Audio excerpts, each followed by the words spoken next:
나는 당신에게 여러 번의 기회를 줬어. 그런데 그 기회들을 다 날린 건 당신이야. 나는 더 이상 기다릴 수 없고 더 기회를 주고 싶지도 않아. 이혼해. 무슨 소리야? 우리가 왜 이혼을 해? 당신 코인 투자로 큰 돈을 벌더니 혼자 잘 먹고 잘 살려고 하나 본데 그 돈 우리 결혼 생활 중에 번 돈이니까 나에게도 정당한 권리가 있어. 나는 그냥 이혼은 절대 못 해줘. 내가 공부하고 투자해서 번 돈인데 당신에게 무슨 권리가 있다고 하는 거야? 그냥 합의 이혼을 한다면 시끄럽지 않게 헤어지고 재산 분할도 적당한 선에서 하려고 했는데 안 되겠다. 그럼 이혼 소송을 할 수밖에 없겠네. 안녕하세요. 현재 싱가포르에서 아들 한 명과 함께 생활하고 있는 30대 여자입니다. 저는 어릴 때부터 욕심이 많은 학생이었습니다. 그래서 밤새서 공부를 하고 시험을 잘 보기 위해서 졸릴까봐 밥도 안 먹고 공부를 했습니다. 아직도 공부하고 있었어? 벌써 새벽 3시야. 이러다 몸 상하겠어. 엄마, 깼어? 미안, 저 그냥 조금만 더 하려고요. 엄마는 괜찮아. 근데 내가 문제야. 새벽까지 이러다 진짜 쓰러질까 걱정이 돼. 새벽이 집중 잘 되는 시간이라 공부하고 있었어. 엄마 조금만 더 하면 다 끝낼 수 있을 것 같아. 지금 내 눈 밑에 다크서클이 내려왔어. 몸이 견디지 못할 거야. 시험 볼 때 이러면 더 피곤해서 집중도 안 돼. 이제 시험 이틀이나 남았으니까 조금만 더 하면 돼. 시험 끝나면 모자란 잠은 몰아서 잘게. 엄마는 너가 아픈 것보다 차라리 성적이 조금 낮은 게 나아. 엄마도 알잖아. 내가 그동안 시험 잘 보기 위해서 얼마나 공부했는지. 조금만 더 하다가 잘게. 알겠어. 엄마도 네 마음 이해는 해. 그래도 너무 늦었어. 이제 정리하고 빨리 침대에 누우렴. 알겠어요. 그럼 딱 10분만 정리하고 자러 갈게. 좋아. 그럼 약속. 이제 엄마도 마음 편하게 잘 수 있겠다. 응, 알겠어요, 엄마. 저는 열심히 노력해서 성과를 내고 합당한 대가를 받는 생활을 즐겼고 이런 성격 때문에 좋은 대학교에 합격을 했습니다. 저는 학교에서 열심히 공부했고 과수석으로 졸업을 했죠. 확실히 학교 성적이 좋으니 취업을 하는 것도 어렵지 않았어요. 저는 인턴으로 들어갔던 외국계 회사의 정직원이 되어 대학교를 졸업하기 전부터 회사 생활을 시작했습니다. 그때 저를 생각하면 항상 자신만만하고 모든 일을 즐기면서 했던 것 같아요. 회사 5년 차에 새롭게 시작하는 프로젝트 팀에 들어가게 되면서 회사에서도 제 능력을 인정받고 있었습니다. 아무리 자신만만했어도 학교 생활과 회사 생활은 차이가 많았어요. 성과를 내지 못하면 회사에서 인정받지 못한 무능한 사람이 될 것 같다는 생각에 불안도 커졌고 부담감도 많았습니다. 이렇게 불안한 20대를 보낼 때 저는 하청업체 직원인 남자를 만났습니다. 저희는 같이 밤새서 일하는 일이 잦았고 같은 목표를 향해서 힘을 합쳐 일을 하다 보니 누구보다 서로를 이해할 수 있었죠. 10개월이란 시간을 같이 일하는 장기 프로젝트에서 저희는 성과를 냈고 저는 프로젝트의 성공으로 남들보다 빠른 승진을 할 수 있었습니다. 그 남자 직원 역시 자신의 회사에서 승진과 보너스를 받았다고 했고요. 저희 회사 사람들과 하청업체 사람들 모두 모여서 축하 회식을 하게 되었고 저는 잠시 바람을 쐬러 밖으로 나왔습니다. 그때 하청업체 남자 직원이 저를 따라 나오더니 저에게 고백할 것이 있다며 이야기를 시작했습니다. 바람 쐬러 나오신 거예요? 네. 안에 사람도 많고 시끌벅적해서 잠깐 나왔어요. 주임님은 술 깨러 나왔나요? 저는 좀 답답해서 나왔습니다. 그리고 오늘 꼭 드리고 싶은 말씀이 있어서요. 무슨 말인데요? 저희가 같이 이 프로젝트를 시작한 지 벌써 10개월이 되었네요. 그동안 정말 힘든 일도 많았고 또 많은 것을 함께 했잖아요. 맞아요. 정말 쉽지 않은 시간이었지만 주임님 덕분에 버틸 수 있었던 것 같아요. 저도 마찬가지예요. 대리님이 계셔서 여기까지 올 수 있었습니다. 그러는 동안 대리님께 조금씩 마음이 생겼습니다. 정말요? 처음에는 그냥 좋은 동료라고 생각했는데 어느 순간부터 신경이 쓰이기 시작했습니다. 대리님이 열심히 일하시는 모습도 힘든 일이 있어도 포기하지 않는 모습도 다 좋게 보였어요. 저도 주임님이랑 있으면 이상하게 편안했어요. 힘든 날도 주임님 덕분에 웃을 수 있었고요. 그렇다면 다행이네요. 저 혼자만 이런 감정인 줄 알았거든요. 혹시 저와 더 가까이 지내보고 싶은 마음이 있으시다면 대리님 생각은 어떠신지요? 저도 좋아요. 저희 조금씩 더 알아가 봐요. 고백하기 전엔 긴장을 정말 많이 했는데 고백하길 잘했네요. 행복합니다. 그렇게 저희는 비밀 연애를 시작했습니다. 초반엔 서로 비슷한 계열에서 일을 하고 있으니 이해를 받을 수 있어서 좋았습니다. 하지만 오랜 기간 사귀다 보니 성향 차이가 나기 시작했죠.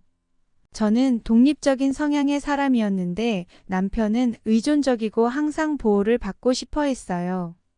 그리고 저는 성과를 쫓는 사람이라 회사에서 일이 중요했지만 남자친구는 회사 일보다는 연애에 집중하길 바랬습니다. 그렇게 저희는 말다툼을 하는 횟수가 늘었고 일에 더 집중하고 싶었던 저는 남자친구와 헤어져야겠다고 생각을 했죠. 3년이란 연애 기간 동안 즐겁고 행복했지만 저는 제 일이 더 중요한 사람이었고 남자친구는 일보다는 결혼을 해서 가정을 꾸리고 싶어 했습니다. 저는 결혼할 생각이 없었기 때문에 남자친구를 위해서라도 헤어지는 게 맞다고 생각했어요. 우리 이쯤에서 그만하는 게 좋을 것 같아. 갑자기 그게 무슨 말이야? 무슨 일 있어? 오래 생각했어. 우리 요즘 자꾸 다투고 있잖아. 나랑 네가 원하는 게 너무 다른 것 같아. 그건 그냥 다툴 수도 있는 거잖아. 그리고 나는 우리가 3년 정도 사귀었으면 이젠 결혼을 해야 할 때라고 생각해. 그래, 너의 생각을 알고 있어. 하지만 나는 지금 일이 더 중요해. 내 목표가 있고 그걸 위해 더 달려야 해. 그래서 내가 원하는 걸 해줄 수 있을지 자신이 없어. 내가 너의 일을 이해 못 해준다고 생각해? 나는 그냥 네 옆에 있고 싶었던 거야. 나는 결혼해도 너가 일하는 걸 원하고 절대 방해하지 않을 거야. 네 마음 잘 알아. 근데 나는 지금 그럴 준비가 안 됐어. 솔직히 일에 집중해야 하는 시기에 연애가 사치라는 생각도 들어. 나는 네가 그만큼 나를 필요로 하지 않는다는 게 슬프다. 네가 나를 우선순위에 두지 않으니까. 미안해. 내가 이기적일지 모르지만 지금은 내 목표가 우선이야. 네가 원하는 안정된 가정 그건 나보다 너에게 더 잘 맞는 사람과 하는 게 맞을 것 같아. 그래도 나는 이별을 받아들이기 어렵다. 나는 기다릴 테니까 다시 돌아와줘. 고마워. 이해해줘서. 네가 행복하길 진심으로 바래. 저희는 그렇게 헤어졌습니다. 남자친구는 간간히 연락이 왔지만 저의 결심은 흔들리지 않았죠. 그런데 저에게 생각지 못한 큰 일이 생겼습니다. 그건 제가 계획에 없던 임신을 하게 된 것이었죠. 일에 매진하고 싶어 남자친구와도 헤어졌는데 저에겐 하늘이 무너지는 소식이었습니다. 하지만 아이는 생겨버렸고 후회만 하고 있을 수 없었어요. 저는 여러 가지 경우의 수를 두고 고민을 했고 결국 아이를 키우기로 결심을 했습니다. 임신 사실을 남자친구에게 알리지 않는 것은 인간의 도리가 아니라고 생각해 헤어진 지 2개월 만에 남자친구에게 연락해 만났습니다. 저는 이때 만약 남자친구가 아이를 원하지 않아도 혼자서 키워야겠다는 결심을 한 상태였습니다. 잘 지냈어? 오랜만이네. 잘 지냈어? 나야 항상 똑같이 지내지. 나 중요한 얘기가 있어서 연락했어. 그래. 무슨 얘기인데? 목소리가 뭔가 평소랑 다르네. 갑작스럽겠지만 나 임신했어. 뭐? 정말이야? 그럼 내 아이인 거야? 응. 네 아이야. 우리 헤어진 이후로 알게 됐고 임신 사실을 알려야 할지 말아야 할지 오랫동안 생각했어. 이 사실을 너에게 직접 얘기하는 게 맞다고 생각했어. 그럼 이제 어떻게 하려고? 너는 어떻게 할 생각이야? 난 이미 결정했어. 내가 이걸 듣고 어떤 결정을 하든 상관없이 나 혼자라도 이 아이를 낳아서 키울 거야. 다만 이런 중요한 일을 네가 모르면 안 될 것 같아서 알리는 거야. 혼자서 키운다고? 우리 아이인데 나도 생각할 시간이 필요해. 알았어. 시간이 필요하다는 말 이해돼. 난 아이를 책임질 각오가 되어 있고 너가 어떤 선택을 해도 비난하지 않을 거니까 부담 갖지 말고 생각해. 너한테 큰 결정이었을 텐데 이렇게 결심하고 나한테 말해줘서 고마워. 나도 잘 생각해 볼게. 응. 내가 고민할 시간이 필요하면 충분히 가져. 난 내 선택에 대해 확신이 있으니까. 앞으로는 나도 우리 아이를 위해 최선을 다할 거야. 알았어. 고마워. 연락해줘서 고맙고 내가 그런 결정을 내렸다는 것도 대단하다고 생각해. 나도 생각해보고 말할게. 전 남자친구에게 임신 소식을 알리고 2일 후에 다시 연락이 왔습니다. 집 앞이라며 잠깐 만나자고 해서 집 앞 카페에서 만남을 가졌습니다. 나 정말 많이 생각하고 이야기하는 건데, 우리 결혼하자. 결혼? 나도 생각을 안 해본 건 아닌데 책임감 때문이라면 부담받지 않아도 돼. 나는 헤어지기 전에도 너랑 결혼을 하고 싶었어. 그리고 우리 아이를 아빠 없는 아이로 키우고 싶지 않아. 그리고 우리가 좋은 가정을 이룰 수 있을 거라고 생각해. 알겠어. 그럼 우리 차분하게 준비해 보자. 아이를 위해서라도 우리가 더 단단해져야 하니까. 그래. 고마워. 내가 내 마음 받아줘서 우리 함께 하자. 그렇게 우리는 결혼 준비를 시작했습니다. 배가 불러오기 전에 결혼식을 올리기 위해서 모든 일이 급하게 진행됐어요. 저는 시어머니를 처음 만나러 간 날 좋은 인상을 받지는 못했습니다. 시어머니는 임신을 한 상태로 결혼을 진행하는 것을 탐탁지 않아 하셨고, 저는 부모님 입장에선 싫은 마음이 들 수 있다고 이해를 했어요. 안녕하세요. 처음 뵙겠습니다. 그래요. 근데 지금 이런 상황이 당황스럽고 어이가 없어요. 네. 이해합니다. 저도 이 상황이 쉽지 않다는 걸 알고 있어요. 어머니의 마음을 충분히 이해하고 있어요. 임신 때문에 이렇게 급하게 결혼을 진행하는 게 맞는지도 모르겠고, 우리 아들 독자로 귀하게 자랐는데 무슨 도둑장가 보내는 것도 아니고 황당하네요. 어머니 걱정 이해하지만 저희가 사랑하고 서로를 위해 최선을 다하겠다는 결정을 내린 만큼 조금만 믿어주시면 좋겠어요. 아이까지 생겼다는데 어쩌겠어. 이왕 임신한 거 꼭 아들을 낳아야 할 거야. 우리 집안은 손이 귀한 집안이라 대를 잇는 것이 중요해. 아이의 성별은 사람이 선택할 수 있는 것이 아니잖아요. 아들, 딸 구별 않고 잘 낳아서 키우겠습니다. 아니 무슨 며느리로 들어온다는 애가 정말 한마디를 안 지네. 제가 시어머니와 이야기하는 동안 남자친구는 한마디도 거들지 않았고 그냥 옆에서 듣고만 있었습니다. 저는 중재를 해줬으면 했지만 남자친구가 수동적인 성향인 걸 알고 있었고 큰 일에는 나서 줄 거라 생각하고 대수롭지 않게 넘겼습니다. 하지만 결혼 후 남자친구는 남편이 되어서도 시어머니의 무례한 말들을 막아주지 않았고 우리 사이는 조금씩 멀어져 갔죠. 다행인지 불행인지 저는 아들을 낳았고 시어머니도 만족해 하셨습니다. 시어머니는 저희 부부와 아이에 대해 과도한 간섭을 하셨어요. 아이를 낳을 때도 수술은 안 된다며 자연분만을 강요하시고 모유 수유를 꼭 해야 한다고 이야기하셨습니다. 제가 집에서 일을 하고 있으면 엄마가 일을 해서 스트레스 받으면 아이가 건강한 모유를 먹지 못한다며 타박을 하셨습니다. 그래도 저는 어른이 하는 말씀이니 대꾸하지 않고 말을 들었습니다. 남편은 제가 아이를 낳고 육아휴직에 들어가자 집안일과 육아에 전혀 참여하지 않았습니다. 저는 몸조리도 제대로 못하고 집에서 독박 육아를 하는데 점점 지쳐갔죠. 남편은 육아를 같이 해달라는 말에 항상 자신을 일을 해서 바쁘다는 말만 했고 유난히 야근도 자주 한다는 느낌을 받았습니다. 남편은 회사가 바쁘다며 집에 밤늦게 들어왔고 저는 회사 동료에게 남편 회사에 일이 정말 많은지 물어봤습니다. 회사 동료의 말은 남편의 말과 전혀 달랐고 더 이상 참을 수 없었던 저는 남편에게 따졌습니다. 여보, 잠깐 이야기할 수 있을까? 응. 무슨 일이야? 지금 좀 피곤한데. 나도 피곤해. 육아와 집안일을 혼자 다 하고 있으니까. 너는 왜 이렇게 바쁘다고만 하면서 집에 오지 않는 거야? 회사가 정말 바쁘거든. 야근도 해야 하고 나도 최선을 다하고 있어. 거짓말 하지 마. 내가 회사 동료한테 물어봤는데 그쪽에서는 그렇게 바쁘지 않다고 하더라. 육아가 싫어서 늦게 들어오는 거 내가 모를 것 같아. 아씨, 무슨 회사 동료한테까지 그런 걸 물어보냐? 쪽팔리게. 말을 왜 그렇게 해? 내가 오죽하면 이러겠어. 계속 이런 식이면 나도 결단을 내릴 수밖에 없어. 너는 그냥 넘어가는 법이 없더라. 지겨워서 정말 못해 먹겠네. 우리는 결혼을 했고 아이를 키우는 건 둘의 책임이야. 책임 회피하지 말고 정신 똑바로 차려. 저는 남편에게 정신 차리라며 경고했지만 남편은 크게 변하지 않았습니다. 남편만큼 저를 힘들게 하는 건 시어머니였어요. 시어머니는 남편 밥을 차려줘야 한다, 모유 수유를 해야 하니 좋은 것만 먹어라. 저희 집에 오시면 종일 잔소리를 하고 가셨습니다.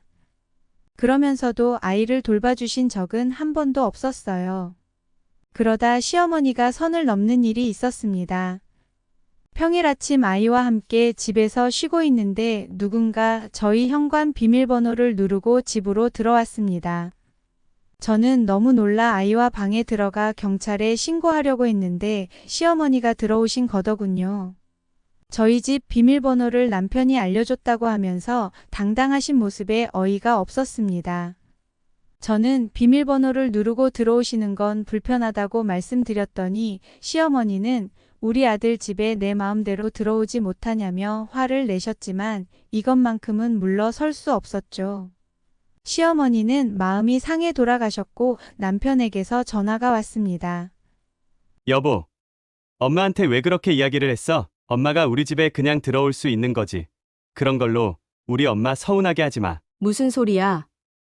내가 시어머니와 무슨 이야기를 했다고 이러는 거야? 어머니가 너무 서운해 하시더라. 우리 엄마가 내가 사는 집에 들어오는 일은 당연한 거잖아. 여보, 나는 어머니가 오시는 게 불편한 게 아니야. 내가 말한 건 비밀번호를 누르고 들어오는 건 불편하다는 거였어. 이곳은 당신과 나 그리고 우리 아들이 사는 곳이지 어머니가 사는 곳이 아니잖아. 그건 알겠는데 어머니는 그렇게 생각하지 않으시거든. 내가 비밀번호를 알려줬다고 너가 화를 냈다면서. 나도 내 입장이 있다고. 이렇게 갑자기 들어오는 건 정말 불편해. 하지만 어머니는 내 가족이야. 그걸 서운해 하시는데 네가 어머니를 배려해야 하지 않겠어? 나는 너와 아이를 위해서 편안한 집을 만들고 싶어. 그게 나한테도 중요하다고. 나는 우리 엄마가 중요해. 이번 일은 너가 잘못한 거야. 남편의 말도 안 되는 말을 더 이상 듣고 있을 수 없었고 우리 부부는 정말 크게 싸웠습니다. 저는 그동안 남편의 가정을 대하는 태도 때문에 더 화가 났던 것 같아요. 남편은 아이가 열이 40도까지 올라 응급실을 찾아갈 때도 자신은 피곤하다며 집에서 잠만 잤습니다. 그 당시 코로나 때문에 응급실을 이용하는 건 거의 불가능했고 저는 집에서 2시간 거리에 있는 병원에서 겨우 응급실을 이용할 수 있었습니다. 혼자서 아이가 잘못될까봐 울면서 여기저기 연락하면서 병원을 찾았고 무서운 마음에 눈물이 났지만 2시간 운전을 해야 했기에 눈물을 참으며 우는 아이와 함께 병원에 갔던 걸 생각하면 지금도 아찔합니다. 이후에도 아이가 아플 때마다 남편이 같이 하는 일은 거의 없었고 병원은 항상 저 혼자 다녀왔어요. 남편은 정말 자신만 생각하는 이기적인 사람이었습니다. 그래서 자신이 조금이라도 피곤하면 아무것도 하려 하지 않았어요. 아이를 키우면 생각지 못한 일이 얼마나 많은지 아실 거예요. 저도 처음 해보는 육아에 정신을 못 차리고 있는데 옆에서 아무것도 하지 않으니 차라리 남편이 없는 것이 낫겠다는 생각을 했습니다. 혼자 있어서 모든 일을 혼자 해야 하는 것과 옆에 누군가 있는데 혼자 해야 하는 것 중에 저는 전자가 더 나았으니까요. 다행히 제가 다니는 회사는 육아 휴직이 잘 되어 있어 저는 1년이란 시간을 집에서 아이와 있을 수 있었습니다. 그동안 일을 너무 하고 싶었지만 아이를 잘 키우는 것도 중요하기에 제 커리어를 잠시 미뤄두고 집에 있었죠. 저는 집에서 육아를 하면서 재테크에 관심을 가지기 시작했고 코인에 대해 공부하기 시작했죠. 경제 공부는 저랑 잘 맞았고 저는 소액으로 코인 투자 연습을 하고 육아와 코인 공부를 병행하면서 1년이란 시간을 보냈습니다. 시간은 빠르게 지나 1년이란 시간이 흘렀습니다.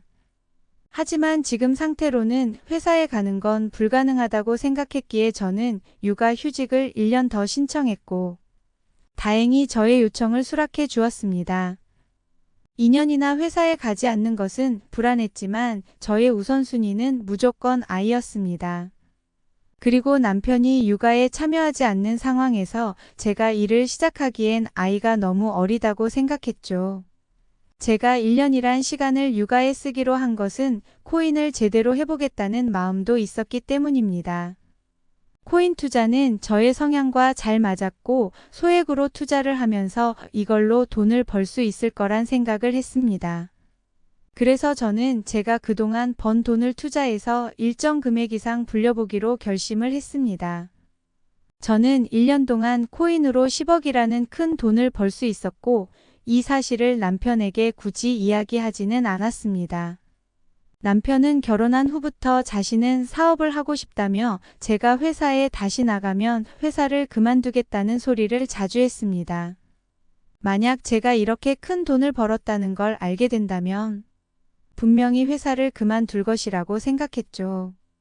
2년 동안 아이는 꽤 많이 자랐고 저는 회사에 다시 출근하기로 했습니다. 제 출근을 가장 반긴 건 남편이었어요. 그러면서 자신이 육아를 하면서 사업을 준비할 테니 저에게 가장을 맡으라고 하더군요. 사실 제 연봉이 훨씬 높고 남편이 육아를 잘한다고만 하면 저는 상관이 없었습니다.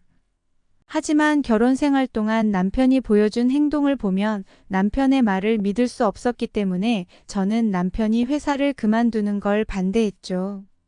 제가 회사에 다시 나간 지 2달 정도 됐을 때 남편의 행동이 이상하다는 느낌이 들었습니다. 아침에 항상 저와 비슷하게 나갔는데 요즘엔 저보다 계속 늦게 나가더니 일어나는 시간이 점점 늦어졌어요. 이상한 마음에 남편에게 회사를 그만뒀는지 물어봤더니 남편은 그제서야 제가 회사를 출근하던 달에 사표를 냈다고 말했습니다. 여보, 아침에 왜 이렇게 늦게 일어나? 요즘 계속 나보다 늦게 나가는 것 같은데. 아, 그냥 좀 피곤해서 일이 많았거든. 일이 많다는 거 진짜야? 화내지 않을 테니 사실대로 말해봐. 여보, 나 사실 회사 그만뒀어. 그게 무슨 소리야? 언제 그만둔 거야? 당신이 회사 다니기 시작한 그 달에 사표를 냈어. 내가 회사 그만두는 거 반대했잖아. 그렇게 중요한 일을 혼자 결정하면 어떡해. 아니 여보, 연봉이 나보다 높고 여보는 일하는 거 좋아하잖아. 나는 육아하면서 사업 계획 세울 테니 걱정하지 마. 벌써 회사를 그만뒀다고 하니 어쩔 수 없지. 그 대신 육아에 최선을 다해야 돼. 알았어 여보야. 나 육아도 열심히 하고 사업도 성공해서 호강시켜줄게. 호강 안 시켜줘도 되니까. 우리 아이만 잘 돌봐줘. 돈은 내가 벌 테니까. 남편이 상의 없이 사표를 낸 것은 화가 났지만 우리의 아이를 위해서는 더 좋은 상황이라고 생각했습니다. 아이가 아직 어린데 어린이집에서 저녁 늦게까지 있는 것이 마음 편하진 않았으니까요. 하지만 이때의 저의 선택이 잘못된 것이었을까요? 이후로 저희 부부에게는 많은 일들이 생겼습니다. 남편은 회사를 그만두고 처음엔 집안 살림도 열심히 하고 아이도 잘 돌보는 것 같았습니다. 하지만 점점 초심을 잃더니 살림도 아이 케어도 점점 엉망이 되어갔습니다. 남편은 제가 회사에서 돌아오는 시간이 되면 사업 준비 차 만날 사람이 있다면서 저녁마다 밖으로 나갔고 저는 육아 때문에 힘들었을 테니 저녁 시간에 나가는 것을 이해했습니다. 하지만 집에 있는 사람이 카드를 얼마나 많이 쓰던지 카드값이 감당이 안 될 정도로 나오기 시작했죠. 저는 카드값이 너무 많이 나온다는 이야기를 했고 남편은 돈 벌어온다고 유세하는 거냐며 화를 냈습니다. 요즘 카드값이 꽤 많이 나왔네. 우리 생활비 맞춰서 좀 아껴 써야 할 것 같아. 나는 최대한 아껴서 생활하고 있어. 근데 당신 돈 벌어온다고 나한테 유세하는 거야. 그런 뜻은 아니야. 나도 우리 가정 살림 챙기려고 하는 거잖아. 한 달 예산 안에서 잘 맞춰보자는 얘기였어. 내가 집에서 일하고 아이 돌보는 게 얼마나 힘든지 알아? 나도 밤에는 스트레스를 풀어야 살 거 아니야. 아니, 화만 내지 말고 내가 버는 돈은 한계가 있는데 이렇게 돈을 막 쓰면 아이 교육비와 우리 노후는 어떻게 준비하겠어? 내가 사업하는 사람도 아니고 월급 받는 회사원인데 돈을 갑자기 어떻게 많이 벌겠어? 그건 여보가 돈을 더 벌어오면 되는 일이잖아. 스트레스 받아서 힘들어도 우리 미래를 위해서라도 절약하자. 아무리 세상이 변했다고 해도 남자가 집에만 있는 것이 스트레스일 거라 생각해 더 이상 이야기하지 않고 넘어갔습니다.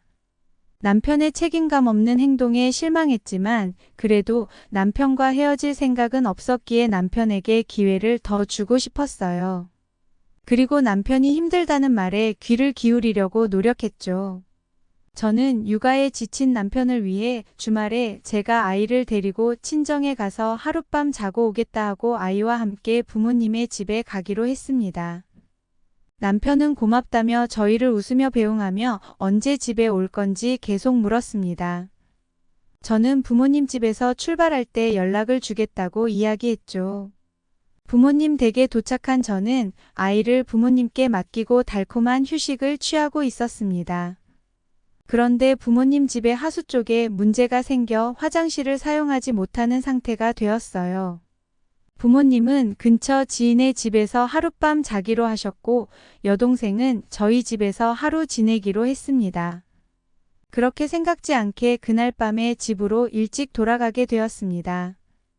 남편에게 동생과 함께 집에 간다는 이야기를 하려고 전화를 했지만 남편은 전화를 받지 않았고 저는 그냥 집으로 갔습니다. 집에 도착해 현관문을 여는데 모르는 여자 신발이 눈에 띄었습니다. 그 신발을 보는 순간 이상한 느낌을 받았고 저는 동생에게 아이를 데리고 잠시 밖에 있어 달라고 부탁을 했죠. 동생도 뭔가 이상함을 느꼈는지 별말 없이 아이를 데리고 근처 커피숍에 있겠다며 전화를 달라고 했습니다. 저는 마음을 가다듬고 카메라를 켠 채로 방으로 들어갔습니다. 그곳에는 남편과 어떤 여자가 같이 있더군요. 저는 문을 발칵 열었고 남편과 여자는 사색이 된 채 그대로 얼어버렸습니다. 이 인간이 돈을 안 벌고 놀러 다니면서 바람을 피고 있었던 겁니다. 그런데 어떻게 제가 사는 집까지 여자를 데리고 올 수 있는지 피가 거꾸로 솟는 기분에 머리가 아파왔습니다. 저는 상간녀의 연락처를 바꿔서 집 밖으로 보냈습니다. 그리고 동생에게 전화해 하룻밤만 아이를 맡아 달라고 했어요. 동생은 근처 호텔에서 하룻밤 자겠다며 걱정 말라고 하더군요. 대체 이게 무슨 짓이야? 집에 다른 여자를 들여놓다니. 너가 제정신이니? 여보, 정말 미안해. 내가 정신이 나갔었나 봐. 내 실수야. 미안해. 실수. 나를 바보로 알아? 돈도 벌지 않고 사업 준비를 한다고 해도 나는 당신을 지지해줬어. 그런데 지금 이게 사람이 할 짓이냐? 아니, 그게 아니라 힘들어서. 당신은 나를 항상 무시하잖아. 말도 안 되는 소리 하지 마. 내가 언제 당신을 무시했다는 거야. 그리고 내가 무시하면 바람 펴도 되는 거니? 미안해. 진짜 미안해. 어떻게 설명해야 할지 모르겠어. 그냥 내 실수야. 한 번만 봐줘. 실수라고 넘어가기엔 너무 멀리 온 것 같다. 아이와 내가 지내는 집에 다른 사람을 불러와 바람피는 모습을 봤는데 내가 당신을 어떻게 믿겠어. 넌 정말 끝까지 나를 실망시키는구나. 정말 미안해. 무슨 말을 해야 할지 모르겠어. 한 번만 용서해줘. 미안하다고 넘어갈 문제가 아니야. 내가 날 어떻게 생각하는지 이제 알겠어. 우리 관계를 계속 이어가기는 힘들 것 같아. 저는 짐을 싸서 남편을 내보내고 집에서 하루 종일 울었습니다. 평소 눈물이 없는 편이었는데 정말 많이 울었던 것 같아요. 그렇게 남편은 시어머니 집으로 들어갔고 저는 아이와 둘이서 지내며 별거에 들어갔습니다. 남편은 1년이 넘는 시간 동안 불륜을 저질렀고 아이는 어린이집에 두고는 우리 가족이 사는 집에서 내연녀와 시간을 보냈습니다. 저는 남편이 철딱서니가 없어도 아이의 아빠이고 저도 완벽한 인간이 아니기에 서로 단점은 보완하며 살아가면 행복하게 살 수 있을 거라고 생각했는데 제가 잘못 생각하고 있었습니다. 어떻게 자기 아이와 아내가 사는 집에 내연녀를 데리고 올 수 있는지 남편이 정말 미친 것 같았어요. 남편은 계속 연락해서 용서해달라고 했지만 저는 그런 사람이랑 도저히 같이 살 자신이 없었습니다. 저는 이혼을 결심했고 양육권과 재산 분할에 대해 이야기하기 위해 남편을 만났습니다. 나 많이 생각해봤는데 더 이상 당신이랑은 못 살 것 같아. 우리 이혼하자. 이혼 이야기를 할 줄 알았어. 정말 이혼을 해야겠어. 아이를 생각해서도 다시 한번 생각해줘. 나는 돈을 벌지 않아도 가정일에 관심이 적어도 내 가정을 지키며 살 자신이 있었어. 하지만 바람난 남편과는 같이 살 자신이 없어. 당신이 정말 잘못했다고 생각하면 그냥 이혼을 해줘. 알겠어. 나에게도 생각할 시간 줘. 알겠어. 양육권이나 면접 교섭에 대해서도 잘 생각해봐. 저는 남편에게 재산을 전부 알려달라고 했고 저 역시 제가 가진 재산 목록을 정리해서 공유했습니다. 남편은 정말 재산 한 푼이 없었고 결국 제가 가진 재산으로 재산 분할을 해야 할 상황이었습니다. 그때부터 이혼을 순순히 받아들일 것 같았던 남편이 갑자기 돌변해서 이혼을 하지 못하겠다고 우기기 시작했습니다. 왜 갑자기 이혼을 못하겠다는 거야? 아니, 우리가 이렇게 헤어질 수는 없잖아.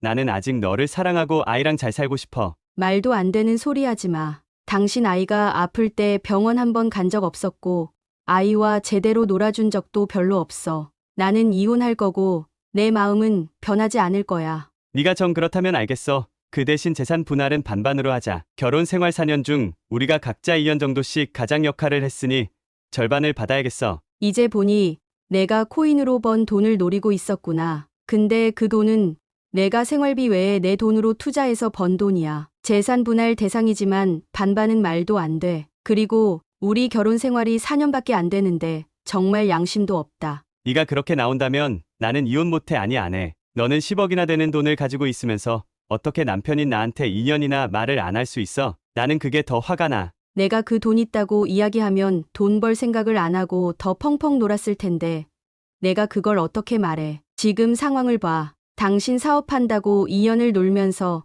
내가 벌어온 돈을 전부 탕진했고 바람까지 폈어. 바람 핀 건 내 잘못이지만 나는 이혼 못해. 그렇다면 소송을 해야겠네. 아이 생각도 해야지.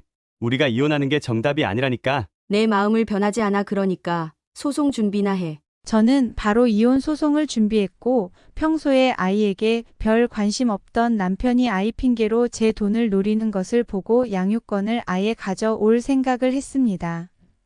남편이 아이에게 관심이 없었고 육아에 아예 참여하지 않았다는 증거는 차고 넘쳤습니다. 이 소송을 준비하면서 새롭게 알게 된 사실이 있는데 1년 전부터 남편은 아이를 종일반에 넣어놓고 제가 퇴근하기 전에 데려와 놓고는 온갖 힘든 척을 했다는 겁니다.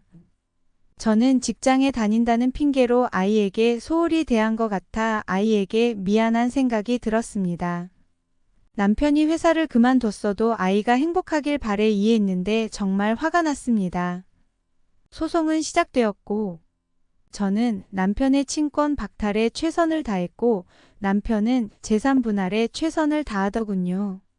돈 때문에 저렇게까지 할 수 있다는 게 진절머리가 났습니다. 그리고 그냥 이렇게 주저앉아 있을 수는 없어서 집에 있던 남편의 노트북을 뒤지기 시작했습니다. 남편은 저 모르게 주식에 7천만 원이나 대출받아서 투자했다가 모두 잃어서 빚을 지고 있었습니다. 제가 준 생활비의 많은 부분을 이자와 원금을 갚는데 사용하고 있었고 제가 준 카드로 생활을 하면서 저에겐 아무 말도 하지 않았습니다. 그리고 이 부분은 재산 분할할 때 저에게 많이 유리하게 작용했습니다. 돈밖에 관심 없는 남편은 분명 아이를 핑계로 저에게 계속 돈을 요구할 것이라 생각했기에 저는 아이의 친권을 가져오는데 최선을 다했습니다. 저는 최후 변론에 이렇게 적었습니다. 존경하는 판사님, 증거를 보셨다시피 남편은 아이에게 관심이 없는 사람입니다. 아이의 열이 40도가 되어도 자신의 수면을 더 중요하게 생각하는 이기적인 사람이에요. 아이와 제가 지내는 공간에 상간녀를 데려와 바람을 피웠고 그 장면을 저에게 들키고서도 계속 결혼 생활을 유지하고 싶어하는 이유는 단 하나, 돈 때문입니다. 제가 코인 투자로 번 10억 원이란 돈 때문에 저렇게 이혼을 하지 못하겠다고 버티고 있습니다. 만약 이혼이 되더라도 남편은 아이를 무기 삼아 계속 저희 모자를 괴롭히면서 돈을 요구할 것이고 아이와 저의 안정적인 생활을 방해할 것입니다. 남편은 아이의 안전이나 건강에 관심이 없기 때문에 친권을 저희 모자를 괴롭히는데 사용할 가능성이 너무 큽니다. 돈과 자신밖에 모르는 남편의 친권을 꼭 박탈시켜 주십시오.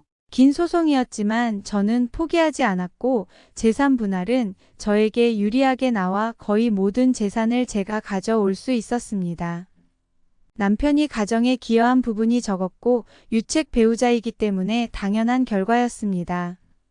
하지만 친권을 빼앗는 건 힘든 일이었습니다. 남편의 친권을 박탈시키지 못해 다시 소송을 할지 고민을 하고 있을 때 남편이 먼저 연락이 왔습니다.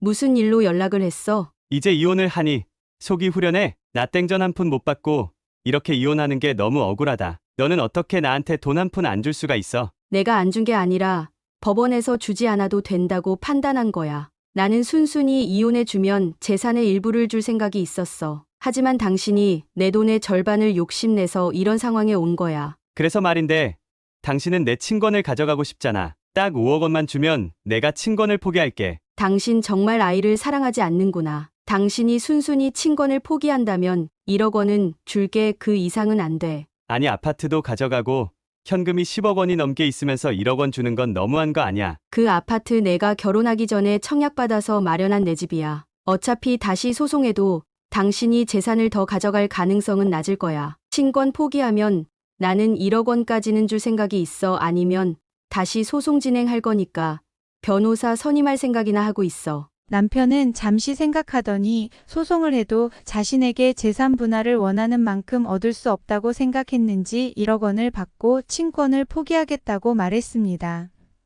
변호사 비용도 백수인 남편에게 적잖지 부담이 됐을 거라 생각됩니다. 이렇게 저의 4년의 결혼 생활은 끝이 났습니다. 모든 과정이 끝나니 지옥에서 천국으로 온 기분입니다. 때마침 회사에서 싱가포르 지사에 갈 사람이 필요하다는 이야기를 듣고 저는 바로 해외 지사 발령 신청했고 싱가포르에서 일을 하게 됐습니다. 남편이 있는 한국을 떠나 새로운 곳에서 아이와 함께 새로운 시작을 하고 싶었어요. 싱가포르 발령 후 새로운 생활에 적응하며 정신없이 살고 있던 어느 날 전 남편은 저에게 전화를 해 돈이 필요하다며 말도 안 되는 말을 하더군요. 제가 코인으로 큰 돈을 벌었다는 사실에 자기도 돈을 벌 수 있다고 생각했는지 1억 원을 전부 코인을 투자했다가 날려먹고는 자기는 이제 어떻게 사냐며 하소연을 했습니다. 저는 돈이 없으면 일을 하라고 말해주고 다시는 연락하지 말라고 이야기하고 전 남편의 전화번호를 차단시켰습니다. 저는 지금 싱가포르에서 회사를 다니며 아이와 같이 생활하고 있어요. 최근에 동생이 싱가포르에서 공부를 하고 싶다고 해서 같이 살고 있는데 제가 바쁠 때 여동생이 아이를 많이 돌봐주고 있어 한결 편안하게 지내고 있습니다. 저는 지금 너무 안정되고 행복합니다. 저는 제 인생을 계획하며 열심히 살았지만 인생은 정말 계획한 대로 되지 않더라고요. 생각지 못한 임신과 결혼 그리고 독박 육아와 남편의 바람 그리고 이혼까지 제 인생에서 존재할 거라 생각지 못했던 많은 일들이 일어났습니다. 그래도 고난을 잘 이겨내고 사랑스러운 아이와 같이 지낼 수 있어 행복합니다. 제 긴 이야기 들어주셔서 감사합니다. 사연자님에게 하고 싶은 이야기가 있다면 댓글로 많은 이야기를 남겨주세요. 좋아요와 구독은 영상을 만드는데 많은 힘이 됩니다. 감사합니다.